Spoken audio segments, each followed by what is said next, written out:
প্রিয় শিক্ষার্থীরা, সম্মানিত অভিভাবক এবং যারা ভিডিওটি দেখছেন প্রত্যেককে জানাই আন্তরিক শুভেচ্ছা ও অভিনন্দন। প্রিয় শিক্ষার্থীরা, আমরা গত ক্লাসে পঞ্চম শ্রেণীর শতকরাঙ্ক সৃজনশীল করিয়েছিলাম। আজকেও যথারীতি আমি দুইটা সৃজনশীল নিয়ে তোমাদের সামনে হাজির হয়েছি। আশা করি তোমরা আমার সাথে থাকবে। আচ্ছা, প্রশ্নটা আমরা একটু দেখি। একদিন কোন শ্রেণীতে 110 জন শিক্ষার্থীর মধ্যে 80 জন শিক্ষার্থী উপস্থিত ছিল। একদিন কোন শ্রেণীতে 110 জন শিক্ষার্থীর মধ্যে 80 জন শিক্ষার্থী উপস্থিত ছিল। বলছি উপস্থিত শিক্ষার্থীর সংখ্যা কত, মানে ওই দিন উপস্থিত শিক্ষার্থী কতজন ছিল। তাহলে দেখো, আমাদের মোট শিক্ষার্থী ছিল, ওই মোট শিক্ষার্থীর সংখ্যা কতজন আছে? 10। ক নাম্বার 110 জন।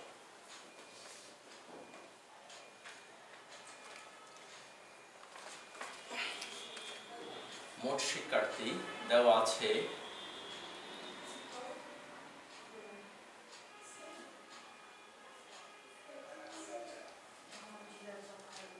মোট শিক্ষার্থী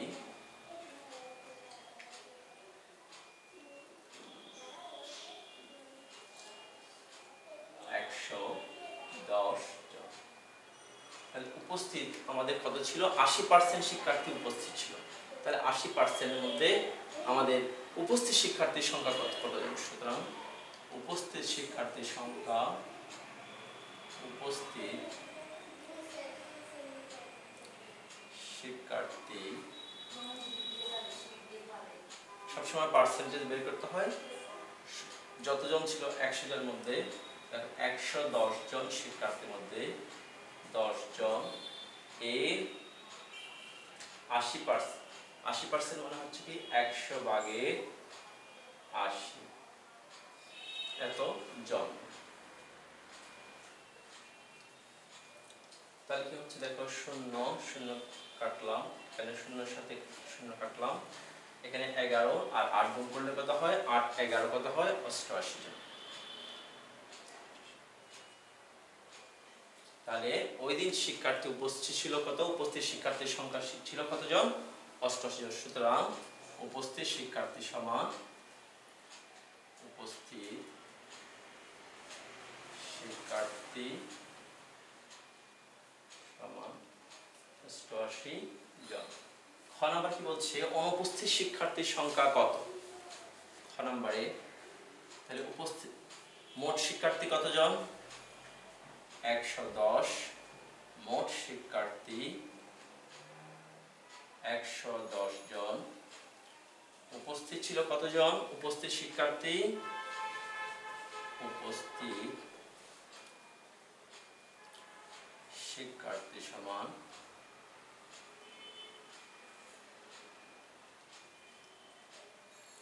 88 জন। উপস্থিত শিক্ষার্থী ছিল কত? 88 জন। তাহলে অনুপস্থিত শিক্ষার্থীর সংখ্যা কত? সুতরাং অনুপস্থিত শিক্ষার্থী সমান অনুপস্থিত শিক্ষার্থী। মোট শিক্ষার্থী থেকে যখন আমরা উপস্থিত শিক্ষার্থী বাদ দিয়ে দেব, তাহলে অনুপস্থিত শিক্ষার্থী আমাদের বেরিয়ে যাবে। তাহলে মোট শিক্ষার্থী কতজন? 110 জন বিয়োগ 88 জন।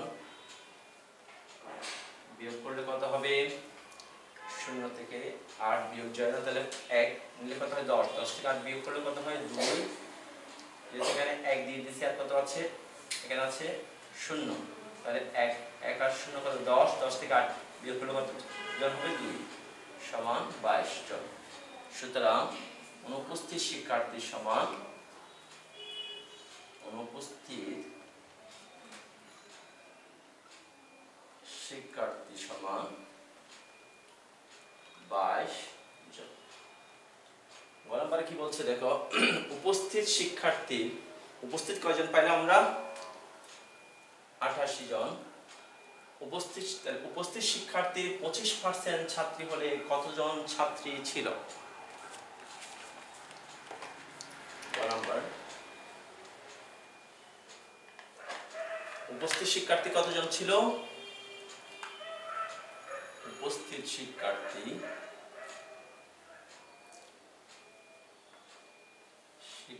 সমান 88 জন। তাহলে উপস্থিত শিক্ষার্থী কত পার্সেন্ট ছাত্রী ছিল? 25%।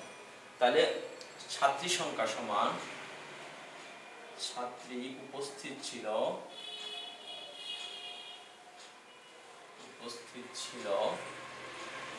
সমান 88 জন এর, এত এর কত পার্সেন্ট? 25%। 100 ভাগে 25, 100 আর 25 যদি আমরা কাটাকাটি করি 4 25 কত হয়? 100 জন। 4 25 100, আর 4 এর সাথে যদি আমরা 88 কাটাকাটি করি কত হয়? 4 দুগুণে 8, 4 দুগুণে কত হয়? 8 সমান 22 জন। তাহলে ওই দিন ছাত্রী উপস্থিত ছিল কত?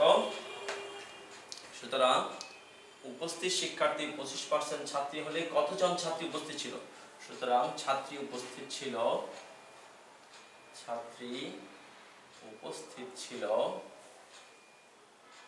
সমান 22 জন। এটাই ঠিক আছে। এরপর নেক্সট আরেকটা অঙ্কের মধ্যে আমি প্রশ্নটা তোমাদেরকে এখানে দেখাচ্ছি।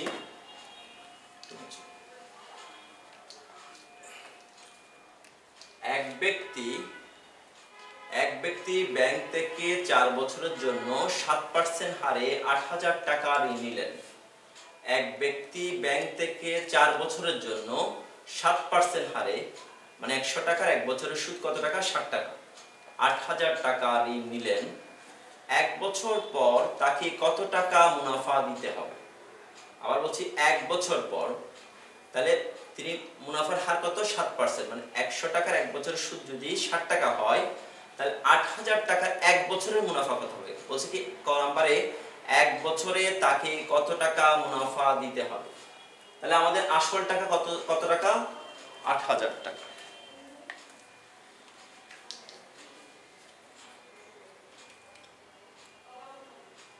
এখানে আসল সমান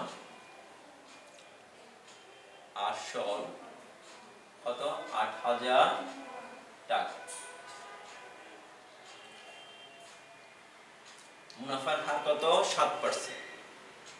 মুনাফার হার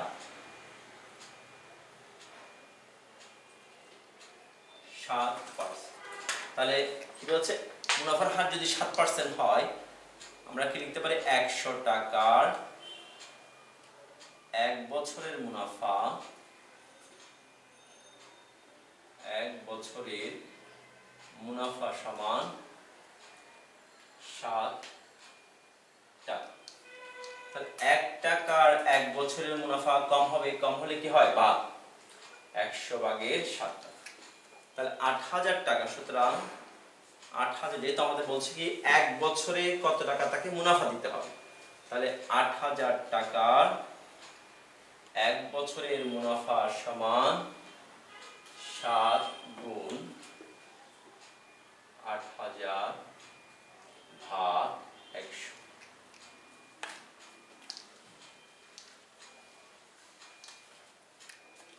দেখো এখানে দুটো শূন্যের সাথে আমরা দুটো শূন্য বাদ দিতে পারি। বাদ দিলে কত থাকে? দেখো 7 আর 8 গুণ করলে কত হয়? 7 আর 8 কত হয়? 56। যেহেতু একটা পাশে শূন্য আছে, আমরা শূন্য বসিয়ে দিব। তাহলে কত টাকা? তাহলে 1 বছর পরে কত টাকা মুনাফা দিতে হয়? 1 বছরে তাকে মুনাফা দিতে হবে 560 টাকা। সুতরাং 1 বছরে মুনাফা দিতে হবে 560 টাকা। এরপর খ নাম্বার আমি দেখাচ্ছি। দেখো মেয়াদ শেষে তাকে কত টাকা মুনাফা দিতে হবে। এখানে মেয়াদ কত ছিল? 4 বছর। মেয়াদ হচ্ছে 4 বছর, মুনাফার হার 7%, আসল হচ্ছে কি 8,000 টাকা। তাহলে আমরা একইভাবে লিখতে পারি 100 টাকার 1 বছরের মুনাফা কত টাকা? 60 টাকা। মেয়াদ হচ্ছে কিন্তু কি 4 বছর। তাহলে 100 টাকার 1 বছরের মুনাফা কত? 1 বছরের মুনাফা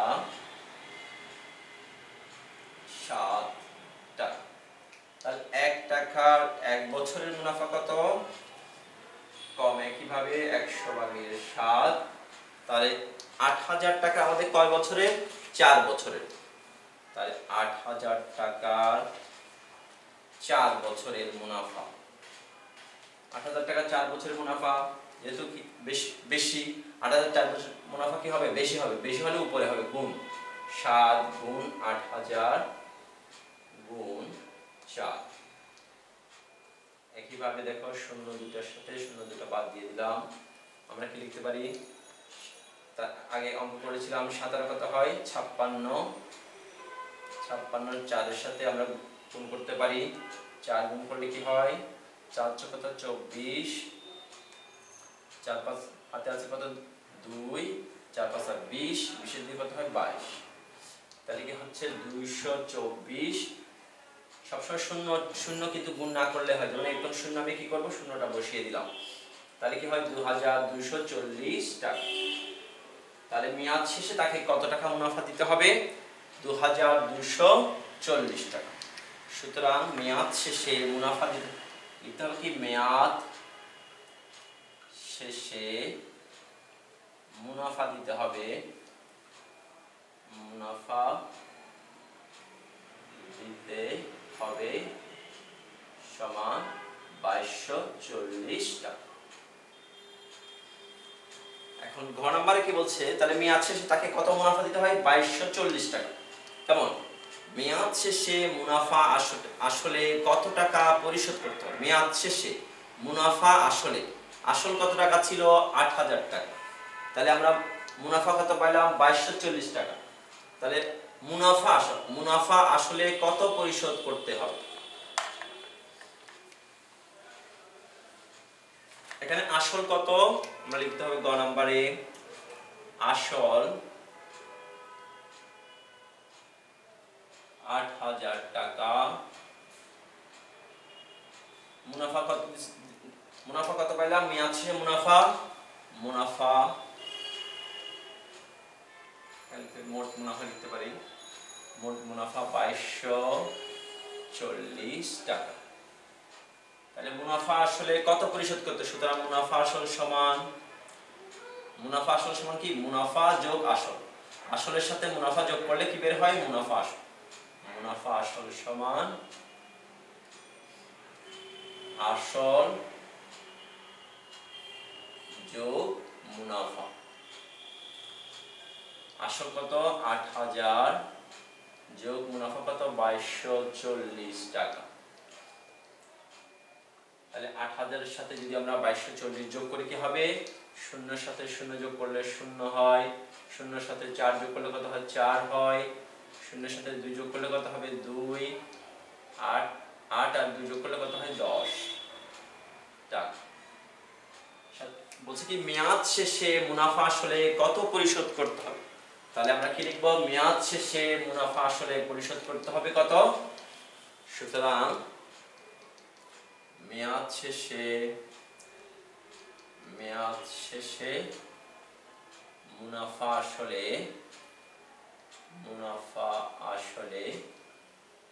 10,240 টাকা পরিশোধ করতে হবে।